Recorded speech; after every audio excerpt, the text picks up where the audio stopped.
অবশেষে ঘুচল ভিনিসিয়াসের Ballon d'Or না পাওয়ার আক্ষেপ।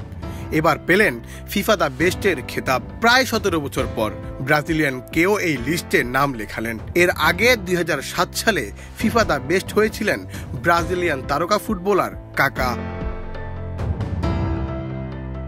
ব্যালন ডিওরের মতো এবারের ফিফা বর্ষসেরা পুরস্কার ফিফা দ্য বেস্টের লড়াইটাও হয়েছিল ম্যানচেস্টার সিটির স্প্যানিশ মিডফিল্ডার রদ্রিগো, রিয়াল মাদ্রিদের ব্রাজিলিয়ান ফরোয়ার্ড ভিনিসিয়াস জুনিয়রের মধ্যে।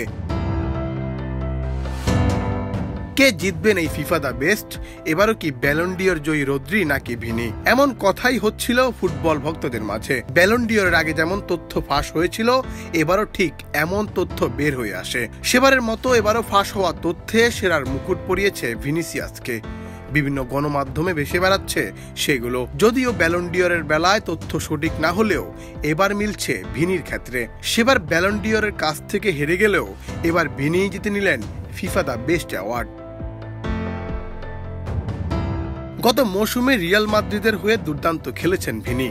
মৌসুমে 24 গোলও করেন। জিতেন চ্যাম্পিয়ন্স লিগ, লা লিগা ও সুপার কোপা। এর মধ্যে চ্যাম্পিয়ন্স লিগের ফাইনালে বরুসিয়া ডর্টমুন্ডের বিপক্ষে গোল করেন তিনি। সুপার কোপার ফাইনালে বার্সেলোনার বিপক্ষে করেন হ্যাটট্রিকও। 2007 সালের পর প্রথম ব্রাজিলিয়ান হিসেবে জিতলেন ফিফা দ্য বেস্ট।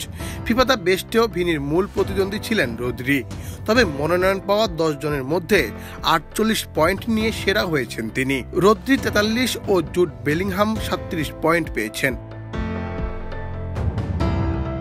ব্যালন ডিওরের দাবিদার ছিলেন, কিন্তু ব্যালন ডিওর মিলবে না তা আগাম জানতে পেরে সরে দাঁড়িয়েছিলেন পুরস্কার প্রদানের অনুষ্ঠান থেকে। কিন্তু সেই ব্যালন ডিওর না পাওয়ার যন্ত্রণা বেশি দিন সইতে হলো না ভিনিসিয়াস জুনিয়রকে। ফিফার দ্য বেস্ট পুরস্কার পেলেন ব্রাজিল ও রিয়াল মাদ্রিদ তারকা ভিনিসিয়াস। 17 ডিসেম্বর রাতে ফিফা তাদের সেরার তালিকায় ভিনিসিয়াসের নাম ঘোষণা করেন। মুন্না চন্দ্র দাস, বাংলাদেশ প্রতিদিন।